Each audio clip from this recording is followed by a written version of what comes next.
Good morning, guys. We are here at DeLand Dyno. We're going to be putting the S650 on a dyno today. We're going to be doing some intake mod testing today. We've got the ROUSH Supercharger. We're going to start off by getting some baseline pulls. Then we're going to make one change to the intake, do a couple more pulls to verify to see any positive or negative gains, do another mod, a couple more pulls, and so forth. We're doing 3 total mods today. We're going to be doing some high flow filters. We're going to be removing the carbon traps, and we're going to be putting some ported throttle bodies on from Solar Performance. And by doing the runs between each change, we'll be able to see what those mods exactly did. But again, we're at DeLand Dyno in DeLand, Florida, 1270 Biscayne Boulevard.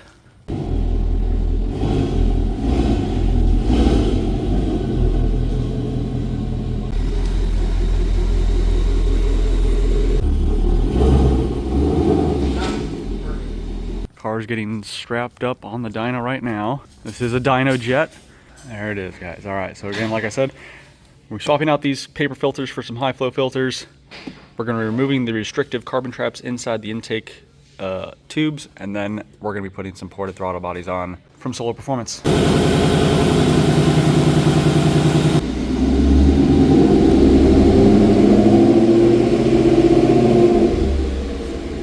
All right, guys, this is gonna be the first pull of the baseline.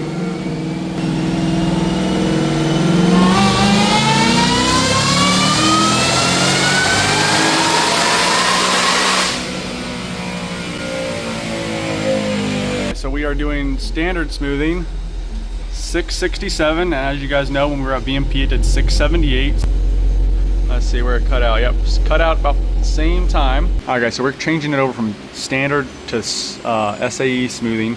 And as you can see, we went from 667, it made 652 SAE. Now we're gonna start with swapping over some filters and see what some high flow filters will do for the car.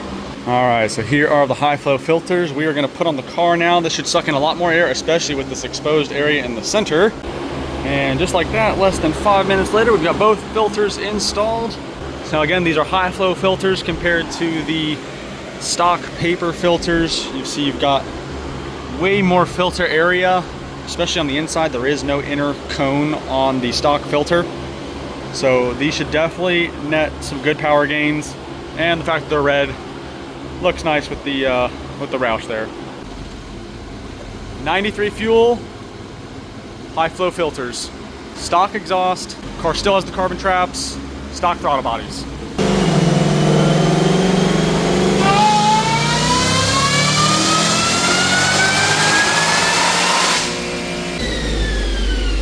All right, there it is. All right, so we had pull 1 and pull 2 with our baseline pulls. It lost 10 horsepower there. That first pull with the high flow filters, I mean, it made 3 more horsepower over the initial baseline pull. So now that we've verified these high flow filters, you do pick up some horsepower with the high flow filters. We are now gonna swap out those stock 80mm throttle bodies with these ported throttle bodies from Solar Performance. Well, let's get those on the car. Again, we still have the carbon traps. We're just changing the throttle bodies. Pull number 1, we now have the Solar Performance ported throttle bodies paired with some high flow filters. We'll see what kind of numbers we gain. Now with these throttle bodies, technically they want you to put them on and they want you to drive the car for a little bit so the car can do like a throttle relearn, because you're gonna be allowing so much more air into the car. The car needs to be able to see that and adapt for that. Throwing these right on the dyno probably isn't gonna net the gains that you would normally see after, you know, some driving time. So we'll see.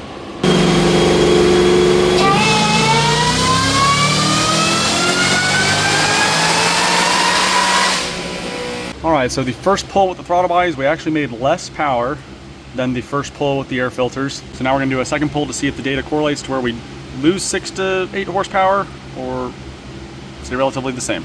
And here's another pull with the Solar Performance ported throttle bodies.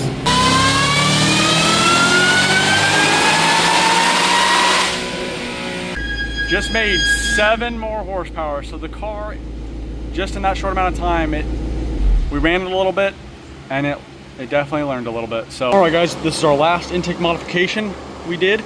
We pulled the carbon traps out of the stock intakes.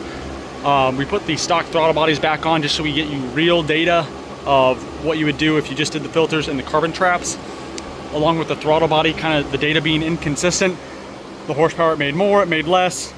I just want to get some solid numbers here with just now we're going to do the high flow filters and the carbon trap delete throttle bodies. That's probably more advanced. And once tuning gets unlocked, that's when I think those throttle bodies potential will really be unlocked. But for now, those 90 millimeter throttle bodies versus the 280s, that's significantly more airflow, and the car is probably just seeing so much air. It might be running a little bit, it might actually be running a little bit lean, which we definitely don't want. So this is stock throttle bodies, carbon trap delete, and high flow filters. Let's see what it makes.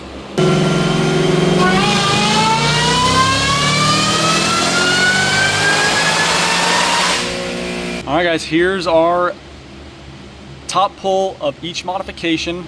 Of course, we had our baseline pull. This was with no changes, 652 and 539. Then we did the high flow filters, 2 pulls. The best run was a 657 and 543, so picked up about 5 horsepower and 4 foot-pounds of torque, peak. Then we did the ported throttle bodies. Now, those were very inconsistent. We went from 280 millimeter throttle bodies to 290 millimeter throttle bodies. And I know on the GT350s, when you increased by that amount, they require a tune. But nonetheless, our best pull with the throttle bodies ported with the stock Roush calibration was 655 and 541. We think it was running potentially a little bit lean, causing the temperatures to go up, causing it to cut some power. So once tuning is opened up, I'll get these throttle bodies back on here. And then we did our last run, which was the carbon trap delete, and that picked up, we'll say, over the best pull with the high flow filters. That picked up another 6 and 3 foot-pounds from our baseline high flow filters, and our carbon trap delete picked up 10 horsepower and 7 foot-pounds of torque. Also keep in mind, we're in Florida, so it gets hot kind of quick. We did our baseline pull around 10 a.m. It was about 82 degrees. Then our high flow filter, about the same temperature. Throttle bodies started climbing, and then even at our peak temperature of 90 degrees, still made 10 more horsepower. So I think if it was about 82 degrees, we probably would have picked up another 4 or 5. Thank you everyone for tuning into this video here on the channel regarding the Roush S650 and the intake mods that we did today.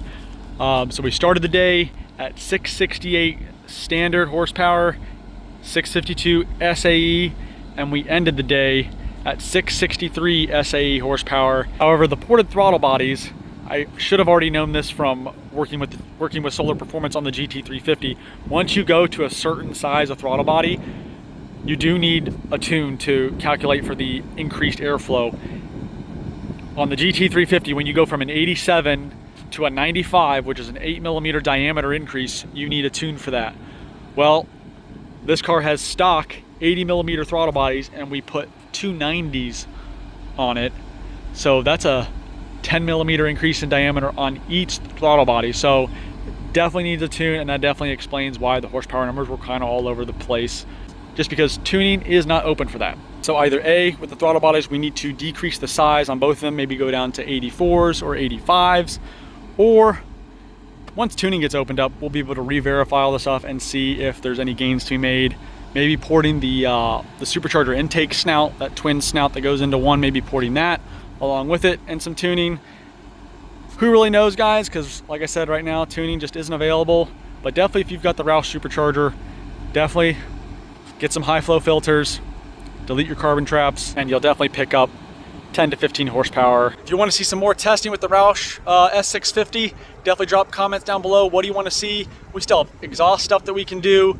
We can do some octane booster. We can do some ethanol blends. Whatever you guys want to see, drop it in the comments below, and I'll do my best to bring that to you. We've got a good partnership now with DeLand Dyno here in North DeLand, Florida. So again, huge thanks to Nick and DeLand Dyno. If you need to get your car dyno tuned, or just want to get your car on the dyno to see what numbers it puts down, check them out. I'll include a link to their Instagram page in the description of this video below. That's going to do it for today's video. Hope you found it informative, hope you found it helpful, and we'll see you on the next video here at the Driver Mod. Thanks, guys.